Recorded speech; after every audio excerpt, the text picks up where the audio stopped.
यासिर ने बताया था कि आपकी रैंक आई है 13। मेरे को लगा कि यार मजाक कर रहा है तो इतनी रैंक मेरी तो नहीं आ सकती है। मेरा आर्ट्स हमेशा से कमज़ोर था, मतलब जो हिस्ट्री ज्योग्राफी है मुझे याद नहीं होती थी, तो मैंने थोड़ा सा मतलब रिस्क था कि करनी चाहिए या नहीं करनी चाहिए। लेकिन तो जैसे फिक्स पैटर्न का मैं बता रहा हूँ कि 4D में लिखा जाता है। पहला डी होता है इसमें डिफेंस करो, दूसरा डी होता है डायलॉग करो, तीसरे में डेमोक्रेसी लेके आओ, चौथे में डेवलपमेंट करो। और वीकली आंसर राइटिंग से आपका कभी इंप्रूवमेंट नहीं होगा, क्योंकि आप उसको देखोगे वो कॉपी चेक होके आएगी 20 दिन बाद, तो आपको पता भी नहीं है क्या मिस्टेक की है, क्या उसमें सही करना है, तो कुछ पता नहीं चलेगा। सबसे पहले तो मैं अब्राहम लिंकन की एक बात बताना चाहूँगा।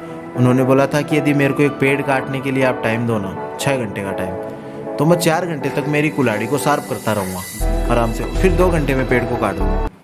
नमस्कार दोस्तों, स्वागत है आपका कौन इंस्पायरिंग और इंफॉर्मेटिव वीडियो में। आज हमारे साथ गौरव बुडानिया सर हैं, जो पीएससी का रिजल्ट है सर की, उसमें 13वीं रैंक लगी है। सबसे बड़ी बात है कि सर से हम एक बार और मुखातिब हुए थे। आरएस का जब रिजल्ट आया था राजस्थान पब्लिक सर्विस कमीशन का, तो सर की उस समय रैंक 12वीं थी और उससे एक रैंक ज़्यादा यानी 13वीं रैंक आई है सर की। सर से हम बातचीत करेंगे कि सर की जर्नी क्या रही है, सर ने कैसे कैसे बुक लिस्ट फॉलो किया है, सर की स्ट्रगल लाइफ क्या रही है, कैसे सर ने नोट्स बनाने का इनका स्ट्रेटेजी क्या रहा है, और कैसे ये आरएस से और पीएससी के मतलब मुकाम तक कैसे पहुँचे हैं, और फर्स्ट अटेम्प्ट में सर को ये सफलता हासिल हुई है। और उससे पहले यदि आप चैनल पहली बार आए हैं तो चैनल को जरूर सब्सक्राइब करें, वीडियो को लाइक और शेयर करना मत भूलें। सर सबसे लोग बहुत थैंक यू। सर अपने बारे में थोड़ा सा बताएं। मेरा नाम गौरव है, मैं राजस्थान के चूरू ज़िले का निवासी हूँ। मैंने ग्रेजुएशन किया है IIT BHU से माइनिंग इंजीनियरिंग में। उसके बाद मैंने मास्टर्स किया है सोशियोलॉजी में महाराजा गंगा सिंह यूनिवर्सिटी से, जो मेरे यहाँ पे लोकल यूनिवर्सिटी है लोहिया कॉलेज, वहाँ से मैंने मास्टर्स किया है। मास्टर्स के साथ साथ मैंने RS 2018 का अटेम्प्ट दिया था और उसमें मैंने 12वां स्थान हासिल किया था। उसके बाद मैंने जो UPSC में भी प्रथम प्रयास में अभी 13वां स्थान हासिल किया है। तो ये मेरी अभी तक की ये जर्नी रही है। सर एकेडमिक सर आपका जो क्या रहा है, और एकेडमिक सर कितने सर आप स्ट्रॉन्ग थे? क्या आप एक एवरेज जो स्टूडेंट थे या फिर पढ़ने में बहुत इंटेलिजेंट थे? जो इनिशियली मेरा एकेडमिक्स का रिकॉर्ड इतना कोई ज़्यादा प्रभावित करने वाला नहीं रहा है, 10-12 तक ओके था। लेकिन 12वीं के बाद मेरा जब IIT में सिलेक्शन हुआ, उसके बाद जैसे मैंने ग्रेजुएशन के बाद नेट जो गेट का पेपर था उसमें मेरी ऑल इंडिया 80 रैंक थी, तो वहाँ से मुझे लगता है कि कुछ अच्छा होना सफ़र स्टार्ट हुआ था। फिर मैंने मास्टर्स किया, फिर मास्टर्स के बाद मैंने नेट किया तो नेट भी क्वालिफाई हो गया था। फिर RS में अच्छी रैंक आ गई थी और ये अब UPSC में भी अच्छी है। तो मुझे लगता है कि जब IITs में गया, मैंने वहाँ के लोगों को देखा, वहाँ समझा कि किस तरीके से पढ़ाई की जा सकती है। उसके बाद जो मेरे जो रिजल्ट्स थे उनके अंदर काफ़ी ज़्यादा चेंजेस आए हैं। ओके सर, उस चीज़ को आप थोड़ा सा बयां कीजिए कि रिजल्ट के पहले, सिलेक्शन से पहले, और जब आप सेलेक्ट हुए IAS बन गए और होप्स हो कि आपको राजस्थान कैडर ही मिलेगा, होम कैडर जिस स्टेट से बिलोंग करते हैं, सर उस क्या सुखद अनुभूति है सर? एक टॉपर ही बता सकता है सर, तो कितना डिफरेंस और क्या मतलब कैसा फील करते हैं और कैसे इसको सेलिब्रेट किया आपने? बिल्कुल, ये मतलब UPSC RS इनका एग्ज़ाम देते देते आपको इतना लंबा टाइम लग जाता है, 2 से 3 साल लग जाते हैं। इस साल का एग्ज़ाम तो कोरोना की वजह से ज़्यादा डिले भी होता गया था, 2 बार इंटरव्यू भी डिले हो गए थे, प्रीलिम्स भी डिले हो गया था। तो बहुत ज़्यादा डर लग रहा था कि पता नहीं क्या होगा, कैसा रिज़ल्ट आएगा। और दोबारा से अब प्रीलिम्स का पेपर 10 अक्टूबर को था, तो वापस से पढ़ना भी था। तो मैं किस तरीके से पढ़ा जाएगा, पिछली साल की मेहनत के कंपैरिजन में इस साल 50% भी नहीं हो रही थी, तो काफ़ी ज़्यादा डर था कि अब क्या ही होगा, कुछ कैसे पॉसिबल हो पाएगा। लेकिन जब रिज़ल्ट आया तो मेरे को मेरे दोस्त यासिर ने बताया था कि आपकी रैंक आई है 13। मेरे को लगा कि यार मजाक कर रहा है तो इतनी रैंक मेरी तो नहीं आ सकती है। वापस से चेक कर कि कोई और गौरव होगा। उसने रोल नंबर बताया तो बोला कि ये तो आपका ही रोल नंबर है।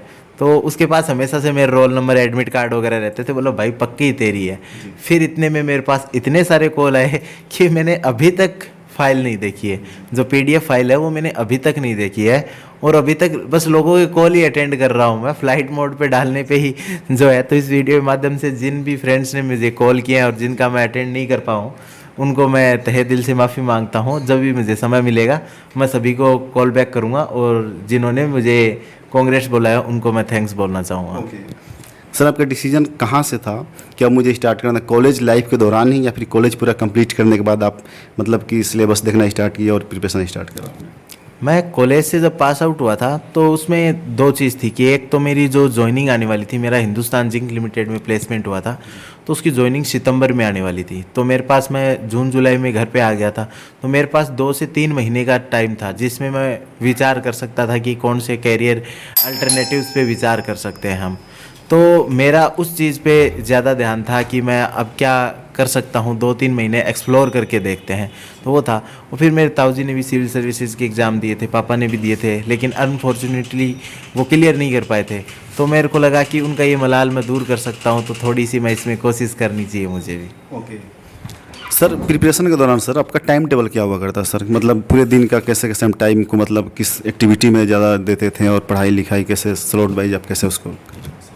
मेरा जो 3 स्लॉट के अंदर पढ़ाई जनरली होती थी, तो उस 3 स्लॉट के अंदर जब पढ़ाई होती थी, तो मैं 3 में सबसे पहला स्लॉट होता था जब मैं उठता था सुबह 7-8-10 से लेके दिन में खाना खाने तक। उस स्लॉट में क्या करता था, मैं करंट अफेयर को फोकस करता था जनरली। न्यूज़पेपर पढ़ लिया, उसका मतलब कोई एडिटोरियल डिस्कशन सुन लिया, ओनली आईएएस का सुन लेता था। तो इस तरीके से मैंने जो डिस्कशन सुन लिए मैंने, फिर उसमें से मैं टॉपिक निकालता था कि बैकग्राउंड टॉपिक क्या है किसी चीज़ का। जैसे मानो कि आज 2 स्टेट के बीच में लड़ाई हो रही है, उसके ऊपर कोई एडिटोरियल आया, तो मैं क्या करता, जो बेसिक है उसका फेडरलिज्म है, तो आज की फेडरलिज्म को पढ़ लेते हैं। इस तरीके से सुबह 4-5 घंटे का मेरा ये टाइमिंग उसमें रहता था। सेकंड हाफ में फिर मैं आराम से रेस्ट करता था, मेरा थोड़ा बहुत सो जाता था। फिर सेकंड हाफ में चाय वाय पीने के बाद स्टार्ट करता था। और उस सेकंड हाफ में मैं क्या करता था, केवल आप जो बेसिक फाउंडेशन जो बुक्स हैं उनकी स्टडी करता था, और जो मेरे नोट्स बनाने हैं, रिवीजन करना है, वो उस टाइम पे मतलब थोड़ा सा देख लेता था मैं। फाइनल फिर रात को खाना खाने के बाद रात को मैं 1-2 घंटे पढ़ता था। उसके अंदर मैं कि एग्ज़ाम का क्या पैटर्न है, किस तरीके की क्या स्ट्रेटेजी होनी चाहिए, कौन सा रिवीजन करना चाहिए, कोई चीज़ कितनी भूल रहे हैं, कौन सा परफॉर्मेंस एनालिसिस है। तो लास्ट के दिन में, लास्ट में मैं रिवीजन करता था और खुद की परफॉर्मेंस का एनालिसिस करता था। ओके सर, जो नए एस्पिरेंट हैं सबसे बड़ा उनका कंसर्न होता है, क्योंकि मार्केट सर इतनी बुक से भरी पड़ी है, इतने नोट से भरे पड़े हैं, तो सबसे पहले उनका कंसर्न ये होता है कि हम कहाँ से स्टार्ट करें।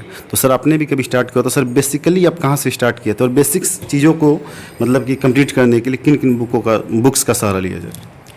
देखो, एक बात है कि इतनी लंबी जर्नी है, पिछले 3-4 साल की जर्नी है, और उसमें मैं बुक्स बहुत ज़्यादा पढ़ता था। तो अभी तो मैं एक एग्जैक्ट उतनी सारी बुक्स का बताऊंगा तो ये वीडियो काफ़ी लंबा हो जाएगा। तो इसके लिए मैं मेरी डिटेल स्ट्रेटेजी मैं सोच रहा हूँ कि एक मेरा जो चैनल है उसके ऊपर हर टॉपिक के ऊपर बात की जा सकती है कि ये टॉपिक यहाँ से पढ़ा जा सकता है। सर का चैनल का लिंक वीडियो के डिस्क्रिप्शन में दे दूंगा, तो उसके ऊपर कर लेंगे, लेकिन हम मोटी मोटी बात कर लेते हैं कि कौन सा टॉपिक क्या है। तो देखो, हम GS1 की बात करते हैं तो जनरली आपको आजकल तो IAS टॉपर्स के नोट्स हैं, तो आप है ना, जो आप बोलते हैं ना कि किसी ने पहले ना पहिया का आविष्कार कर लिया था, तो उसको आविष्कार बार बार नहीं करना पड़ता। तो री इन्वेंशन ऑफ व्हील नहीं करना आपको। जब हमने किसी ने टॉपर ने, मेरे से पहले वाले टॉपर्स ने, उनसे पहले वाले टॉपर्स ने नोट्स बना लिए हैं, तो उनका यूज़ कीजिए, उन्हें अपनी स्ट्रेंथ के हिसाब से मॉडिफाई कीजिए, करंट अफेयर ऐड कीजिए, वो सब कुछ कीजिए आप, ताकि वो वैल्यू ऐड होता जाए उनके अंदर। लेकिन आप पूरा बेसिक से मत स्टार्ट कीजिए। और प्रीलिम्स की तैयारी कर चुके हैं तो आपका बेसिक्स वैसे भी स्ट्रॉन्ग हो चुका है, इसलिए मैं कहूँगा। लेकिन फिर भी जैसे कि बेसिक्स में यदि आर्ट एंड कल्चर में नितिन सिंघानिया सर की बुक्स पढ़ सकते हैं, फिर हम स्पेक्ट्रम की बुक्स पढ़ सकते हैं, प्रतीक नायक सर की जो नोट्स हैं, जो PPTs आती हैं, उनको हम कर सकते हैं। फिर हम सोसाइटी पे आते हैं, तो सोसाइटी में राम आहूजा सर की बुक है, उसको पढ़ सकते हैं। विजन IAS का जो वैल्यू एडिड मटेरियल है वहाँ से कवर कर सकते हैं। ज्योग्राफी के लिए केवल मैं 2 ही बुक सजेस्ट करूँगा, एक तो NCERTs पढ़नी है 8 to 12, और दूसरी ना GC लियोंग की बुक पढ़नी है, ताकि आपके कंसेप्चुअल अंडरस्टैंडिंग अच्छी हो जाए। फिर हम GS2 के अंदर आते हैं। GS2 के अंदर ज़्यादातर तो पॉलिटी, जो सोशल जस्टिस और IR है। तो IR में बेसिक्स को छोड़ दीजिए आप, बेसिक्स का कोई ज़्यादा नहीं है यहाँ पे, समझने के लिए ठीक है। फिर लगातार करंट अफेयर आपका न्यूज़पेपर से हो जाएगा, तो आपको ज़्यादा तैयारी करने की IR में ज़रूरत नहीं है। दूसरी सोशल जस्टिस है, ज़्यादातर इश्यूज करंट अफेयर से आते हैं, तो आप न्यूज़पेपर अच्छे से पढ़िए, नोट्स बनाइए, वो भी हो जाएगा।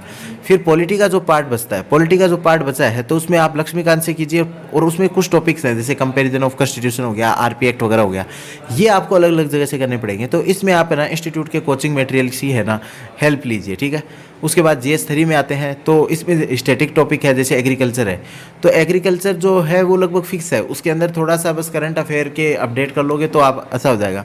तो इसके लिए मैंने खुद के नोट्स बनाए थे, तो मैं सोच रहा हूँ उनको मैं बच्चों के साथ शेयर ही कर देता हूँ, ताकि वो उनको वापस उतनी मेहनत नहीं करनी पड़े। मैंने 50-60 पेज के नोट्स बनाए थे, और ऋषिकेश रेड्डी सर के नोट्स थे, वो भी काफ़ी अच्छे थे।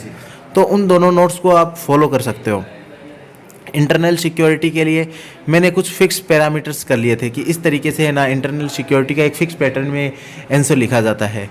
तो जैसे फिक्स पैटर्न का मैं बता रहा हूँ कि 4D में लिखा जाता है। पहला D होता है इसमें डिफेंस करो, दूसरा D होता है डायलॉग करो, तीसरे में डेमोक्रेसी लेके आओ, चौथे में डेवलपमेंट करो। ये 4D थे, उनके अलग अलग डायमेंशन थी, वो तो लंबा वीडियो हो जाएगा। तो उस तरीके से मैंने जितना भी कंटेंट जहाँ से भी पढ़ता मैं इंटरनल सिक्योरिटी का कि गूगल पे सर्च करा और फिर जो भी आता मैं इसी 4D के अंदर अरेंज कर लेता था। और ये भी मैंने 25-30 पेज का एक शॉर्ट नोट्स बनाए थे, तो मैं उनको भी कभी टेलीग्राम ग्रुप वगैरह पे मैं शेयर करवा दूंगा, उसमें बच्चों को कोई दिक्कत नहीं आएगी। साइंस एंड टेक्नोलॉजी का जो है तो मैंने लेवल अप IAS में संतोष सर के नोट्स को फॉलो किया था। काफ़ी कॉम्प्रहेंसिव नोट्स हैं, थोड़े बड़े ज़रूर हैं लेकिन उनको फॉलो कर सकते हैं क्योंकि वो बहुत ही मुझे अच्छे लगे थे नोट्स। इकोनॉमी की बात करें तो आपको करंट अफेयर से अपडेट रहना पड़ेगा क्योंकि ज़्यादातर इकोनॉमी के करंट अफेयर के इश्यूज आते हैं। दूसरा जो हम फोकस कर सकते हैं वो इसमें ये कर सकते हैं, जो मन्नाल सर के नोट्स हैं वहाँ से कुछ कुछ चीज़ें उठानी है हमें। मतलब कि जैसे कि मैंने मन्नाल सर के 600-700 पेज के नोट्स हैं, लेकिन जब उनके मेंस के नोट्स बनाए थे मैंने 20-30 पेज के ही नोट्स बने थे कि जो मेंस के लायक टॉपिक्स हैं वो सारे टॉपिक इकोनॉमी के मेंस के लायक नहीं होते। तो ये एक्सरसाइज आप कर सकते हो या मेरे नोट्स को फॉलो कर सकते हो, लेकिन वो मैंने अपने हिसाब से बनाए थे कि इकोनॉमी की ये टॉपिक तो मेरे मजबूत है, तो मैं अपने आप लिख दूंगा। ये टॉपिक हैं जिनको मुझे रिवाइज करना पड़ेगा, तो मैंने उनके नोट्स वगैरह बना लिए थे। GS4 में कोई अभी एक फिक्स आपका वन स्टॉप सॉल्यूशन नहीं है, लेक्सिकॉन को फॉलो कर सकते हो और उसके अलावा विजन IAS के नोट्स थे उनको फॉलो किया था मैंने। और इसमें मैंने यही किया था कि एक टॉपिक लेता था, एक लिस्ट बना लेता था, जैसे इंटीग्रिटी है उसकी डेफिनेशन लिख ली, उसके करंट के एग्जाम्पल लिख लिए, उसके कोट्स लिख लिए, उसकी मतलब फिलोसॉफिकल अंडरस्टैंडिंग लिख ली, उसका कहाँ अप्लीकेबिलिटी है वो लिख लिया, करंट अफेयर का एग्जाम्पल लिख लिया। इस तरीके से मैं एक एक पेज के नोट्स बना लेता था और उनको लास्ट में यूज़ करता था। तो ये ओवरऑल मैंने एक स्ट्रेटेजी बता दी। मेरा ऑप्शनल एंथ्रोपोलॉजी है जिसको मैंने काफ़ी डिटेल में तैयारी किया था और बहुत सारे टॉपर्स के मैंने वीडियो देखे थे, उनका नोट्स वगैरह बनाए थे। तो वो हम या तो किसी अलग वीडियो में डिस्कस कर लेंगे या फिर मैं अपने चैनल के ऊपर उसको मैं बता दूंगा एंथ्रोपोलॉजी के बारे में। तो ये मेरी ओवरऑल मेंस के लिए स्ट्रेटेजी थी। प्रीलिम्स के लिए यदि हम बात करें तो बेसिक बुक्स वही स्पेक्ट्रम को फॉलो करना है, लक्ष्मीकांत को फॉलो करना है, मन्नाल सर के इकोनॉमी के नोट्स को फॉलो करना है और जो जियोग्राफी के NCERTs को फॉलो करना है, साइंस टेक की जो लेवल अप IAS की बुकलेट्स हैं उनको फॉलो करना है। इन्वायरमेंट में शंकर सर की बुक है उसको फॉलो कर सकते हैं, या PMF IAS के नोट्स आते हैं उनको फॉलो कर सकते हैं। इनके अलावा जो अब मैं बहुत अच्छी बात बता रहा हूँ, लायक सी लेंस की RRP सीरीज़ आती है, रैपिड रिवीजन सीरीज़, उसको देख सकते हैं, या फिर ना जो ओनली IAS की उड़ान सीरीज़ है उन दोनों में से किसी एक सीरीज़ को कर सकते हैं क्योंकि ये दोनों बहुत कॉम्प्रहेंसिवली रिवीजन करवा देती हैं। तो इससे ज़्यादा नहीं पढ़ना है। यदि प्रीलिम्स में जितना ज़्यादा पढ़ेंगे तो वहाँ पे कंफ्यूजन होने के चांसेस ज़्यादा हैं। तो आप ये अपना फिक्स कर लीजिए सोर्सेज और एक ना करंट अफेयर का सोर्स फिक्स कर लीजिए। उसमें बहुत सारे हैं, या तो आप डेली बेसिस पे कीजिए तो जिसमें इनसाइट IAS बाबा वगैरह से फॉलो कर सकते हो, मंथली कर सकते हो जिसमें विजन IAS वगैरह, फोरम IAS वगैरह का कर सकते हो, या फिर डेली में ना यदि वीडियोस देखने हैं तो ओनली IAS तो बहुत ही शानदार है तो वहाँ से फॉलो कर सकते हो। तो ये 4-5 सोर्सेज, या फिर आजकल करंट अफेयर की जैसे कोचिंग चलती हैं, तो जैसे लेवल अप है उन्होंने चला रखी है या IAS हब ने चला रखी है, जो मतलब जितनी भी कोचिंग्स हैं उन्होंने चला रखी है, तो वहाँ का प्रोग्राम आप ज्वाइन कर सकते हो, तो मंथली वहाँ पे जो हो जाएगा। तो इस तरीके से एक प्रोग्राम करंट अफेयर का ज्वाइन कर लो, स्टैटिक आपका मजबूत है। इन दोनों को आप एक साथ लेके चलोगे तो प्रीलिम्स में भी कोई खास दिक्कत आपको आएगी नहीं। सर उनकी आंसर राइटिंग स्किल्स सबसे ज़्यादा इंपॉर्टेंट है इंटरव्यू से, इनफैक्ट क्योंकि आंसर राइटिंग स्किल अगर ज़्यादा मार्क्स है तो इंटरव्यू में कम नंबर होते हैं तो सारा मेकअप हो जाता है एक तरीके से। तो sir answer writing skill sir कैसे दिन पर दिन इंप्रूव किया जाए? बहुत लोग ऐसे होते हैं जो मतलब ये नहीं लिख पाते हैं जैसे स्टार्टिंग में, तो सर कैसे मोटिवेट रखें आंसर राइटिंग स्किल के समय और कैसे उसको हम आगे चल के दिन पर दिन इन्हांस करें? ये सबसे इम्पोर्टेंट बात है कि बहुत सारे लोगों को आपने देखा हो बहुत ज़्यादा नॉलेजेबल है, या वो कोचिंग में जब टीचर पढ़ाने आता है तो ऐसे लगता है कि ये इंसान इतना नॉलेजेबल है, इसका 6 बार में UPSC कैसे नहीं निकला। तो ये चीज़ तो मेरे भी डाउट में आती थी कि इनको इतना नॉलेज है तो इनका UPSC कैसे नहीं निकला। तो मुझे एक चीज़ पता चली कि आंसर राइटिंग लोग बहुत कम प्रैक्टिस करते हैं।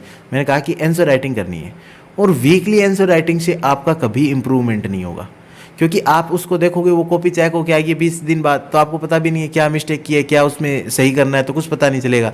लेकिन आप डेली आंसर राइटिंग कीजिए, 4-5 क्वेश्चन डेली लिखिए, उसी दिन कमियां निकालिए, उसी दिन उसको ठीक कीजिए। तो आप जब डेली आंसर राइटिंग करेंगे तो बहुत ज़्यादा आपके अंदर इंप्रूवमेंट आएगा।